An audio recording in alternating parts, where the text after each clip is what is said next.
नमस्कार, news for nation देख रहे हैं और मैं आपके साथ रंजन सिंह। आपको बता दें कि यूपी में विधानसभा चुनाव होने जा रहे हैं। योगी आदित्यनाथ गोरखपुर से चुनाव लड़ने जा रहे हैं, लेकिन वहीं बिहार की पार्टी भी जो है वहां चुनाव लड़ने जा रही है। आपको बता दें कि बिहार से वीआईपी और हम या जेडीयू की बात करें तो वो तमाम लोग यूपी विधानसभा चुनाव में अपनी ताकत आजमाने जा रहे हैं। लेकिन आपको बता दें कि मुकेश सहनी ने कहा है कि जिस तरीके से यूपी में चुनाव लड़ रहे हैं योगी आदित्यनाथ गोरखपुर से, तो वहां वो उम्मीदवार नहीं उतारेंगे। यानी कि जिस तरीके से एनडीए के साथ गठबंधन में है बिहार में, तो कहीं ना कहीं बीजेपी के साथ वो है और उन्होंने योगी आदित्यनाथ को जीत की बधाई भी दे दी है। वीआईपी पार्टी के राष्ट्रीय अध्यक्ष और बिहार सरकार में मंत्री मुकेश सहनी अपने बयानों से बिहार की एनडीए सरकार को परेशानी बढ़ाते रहे, लेकिन अब उनका ऐसा बयान आया है जो एनडीए को बड़ी राहत देगी। उन्होंने बातचीत करते हुए कहा, मुकेश सहनी ने कुछ ऐसी महत्वपूर्ण राजनीतिक बातें कही है जो आने वाला समय में एनडीए के लिए बेहद महत्वपूर्ण है। मुकेश सहनी ने कहा कि भले ही उनकी पार्टी उत्तर प्रदेश में चुनाव लड़ रही है, लेकिन गोरखपुर में योगी आदित्यनाथ के खिलाफ उनकी पार्टी कोई उम्मीदवार नहीं उतारेगी। सहनी ने कहा कि उन्होंने योगी आदित्यनाथ को जीत की बधाई भी दे दी है। मुकेश सहनी ने बिहार के संदर्भ में कहा, बिहार में 2025 तक एनडीए की सरकार चलेगी और नीतीश कुमार ही मुख्यमंत्री रहेंगे।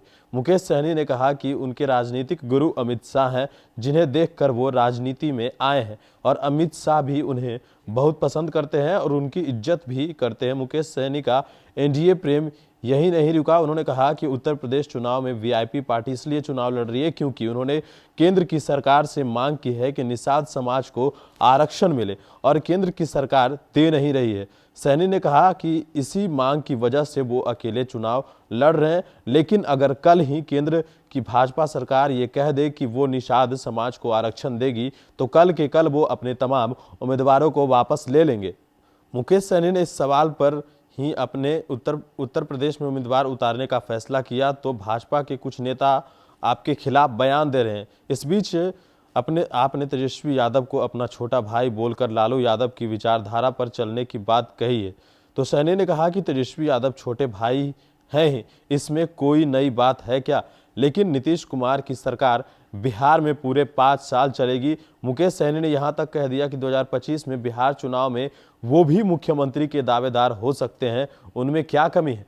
आपको बता दें कि मुकेश सहनी इन दिनों लगातार बयानबाजी कर रहे हैं। जिस तरीके से एमएलसी का चुनाव होने वाला है और उसको लेकर भी वो सीट की मांग कर रहे हैं, लेकिन बीजेपी की तरफ से यह स्पष्ट कर दिया गया है कि मुकेश सहनी को इस एमएलसी चुनाव में एक भी सीट नहीं मिलने जा रही है। वहीं हम की बात करें तो हम को लेकर बीजेपी ने जेडीयू के खाते में गेंद डाल दी है। लेकिन इन तमाम चीज़ों के बीच जिस तरीके से उत्तर प्रदेश में चुनाव हो रहे हैं और तमाम बिहार की जो पार्टियां हैं वो चुनाव लड़ रही है, लेकिन उस बीच मुकेश सहनी ने यह कह दिया है कि हम योगी आदित्यनाथ के खिलाफ गोरखपुर में उम्मीदवार नहीं देंगे।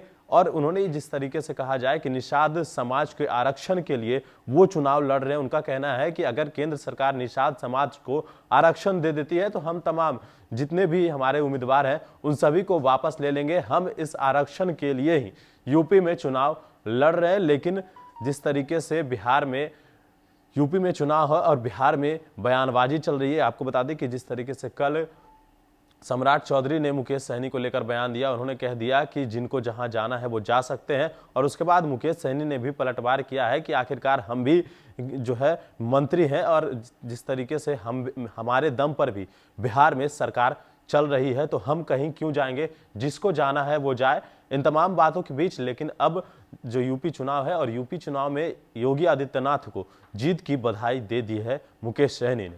न्यूज फॉर नेशन के साथ नमस्कार।